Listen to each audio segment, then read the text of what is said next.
Assalamualaikum warahmatullahi wabarakatuh. Selamat pagi, selamat siang, dan selamat malam, teman-teman kelas karyawan Akademi Teknik Alat Berat Indonesia. Salam kenal, saya Dendi. Saya akan menyampaikan materi tentang pengenalan sensor. Oke, sebelumnya apa sebenarnya itu sensor ya? Apa yang tergambar di pikiran teman-teman sekalian jika mendengar kata-kata sensor? Sensor merupakan perangkat yang dapat merubah suatu fenomena fisik ke dalam suatu sinyal. Kita lihat di sini, ternyata kita sebagai manusia, di tubuh manusia itu memiliki banyak sensor.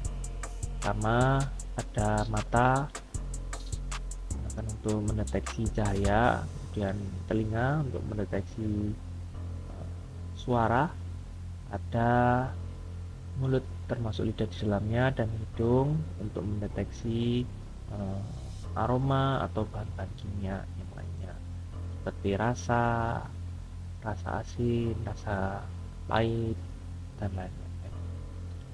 Kemudian ada tangan termasuk kulit di dalamnya dapat mendeteksi tekanan dan suhu.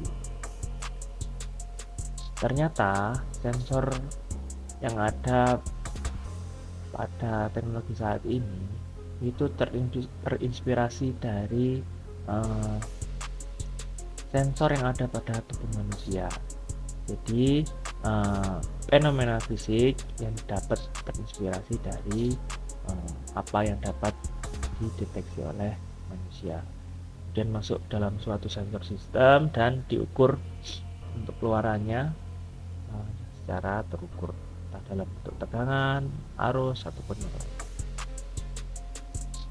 Oke, selanjutnya untuk macam-macam sensor. Ini merupakan sensor yang saya klasifikasikan berdasarkan penggunaannya. Pertama ada sensor thermal atau sensor suhu dari NTC, TMP36, dan PT100. Dan ada sensor mekanis, ada load cell yang biasanya digunakan untuk timbangan, ada sensor pressure, ada sensor kecepatan. Kemudian sensor optik atau listrik, ada LDR, light dependent resistor atau resistance.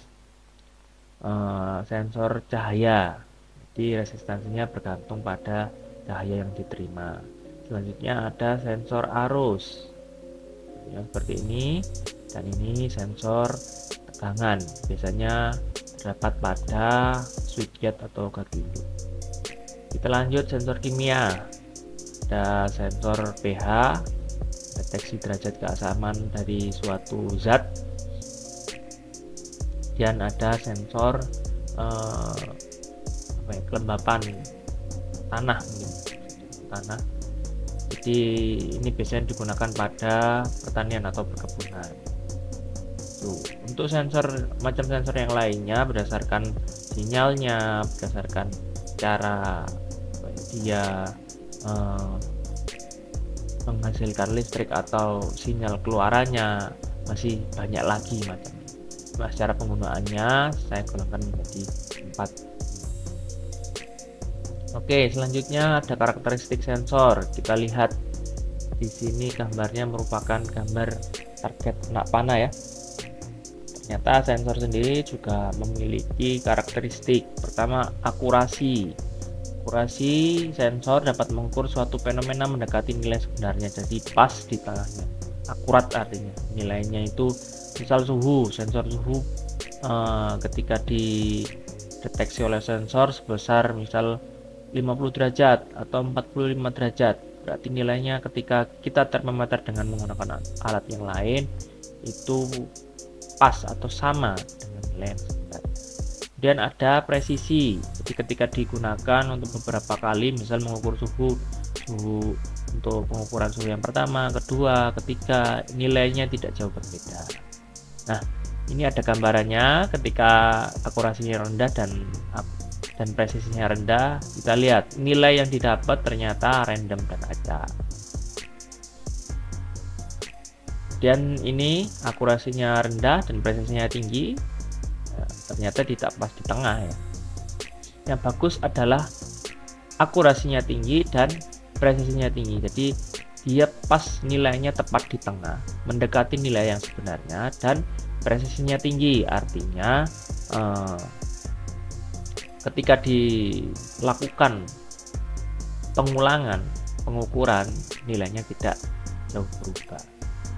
Itu untuk karakteristik sensor. Oke, karakteristik selanjutnya adalah resolusi dan sensitivitas. Resolusi merupakan nilai skala terkecil dari sensor yang dapat dibaca. Kita lihat ya, di sini resolusinya rendah dan resolusinya tinggi. Ketika resolusinya rendah dia agak ngeblur, dan ketika tinggi dia jelas. Untuk sensitivitas adalah ukuran sinyal minimum yang masih dapat dibedakan oleh sensor tersebut. Nah, ini contohnya adalah foto gambar bintang yang ada di angkasa. Ketika tinggi dia dapat menangkap banyak bintang ya, banyak bintang. Yang rendah ya ternyata tidak begitu banyak. Itu. Jadi itu untuk karakteristiknya. Ada akurasi, presisi, resolusi, dan sensitivitas. Kemudian aktuator. Kita masuk ke aktuator. Aktuator adalah elemen yang mengkonversikan suatu daya dan berfungsi sebagai penguat. Contohnya relay. Relay sebagai aktuator, saklar untuk saklar suatu beban yang lain, dan ada silinder hidrolik ya, dan aktuator putar, ada motor juga. Nah, kira-kira ketika di alat berat aktuatornya apa? Oke, sebelum kita masuk yang lebih jauh, ini merupakan ilustrasi atau gambaran tegangan, hambatan, dan arus listrik. Jika kita gambarkan seperti ini, tegangan fungsinya, tegangan atau voltase fungsinya adalah mendorong arus untuk mengalir ya, dalam suatu penghantar. Sedangkan hambatan adalah menghambat, fungsinya menghambat arus yang ada dalam suatu penghantar. Oke, ini adalah gambaran listrik ketika diperumpamakan sebuah selang air ya. Untuk merefresh lagi, tegangan adalah volt. Ibarat volt ini di selang air itu tekanan airnya, kemudian current atau arus ampere itu merupakan ukuran dari selang. Sedangkan untuk resistansi atau ohm, satuannya digambarkan hambatan atau pasir di dalam selang. Oke, kita lihat tegangan. Ternyata tipe-tipe tegangan itu ada dua, tegangan AC dan tegangan DC. AC kepanjangan dari alternating current, dan DC kepanjangan dari direct current. DC digambarkan sebagai tegangan seperti air pada selang air yang mengalir searah. Dengan AC itu dua arah. Untuk gambar sinyalnya itu gini kalau DC, dan dia memiliki plus sama minus. Sedangkan AC bukan plus minus ya, tapi netral sama fasa. Ini gambarnya seperti ini.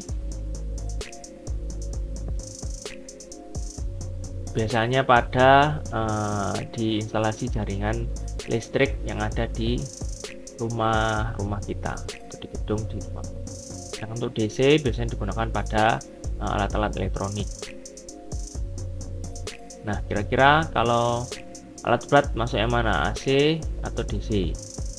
Baterai masuk ke DC ya. Jadi baterai yang ada di alat berat merupakan tegangan direct current untuk nyalakan sebagai start awal, nyalakan engine.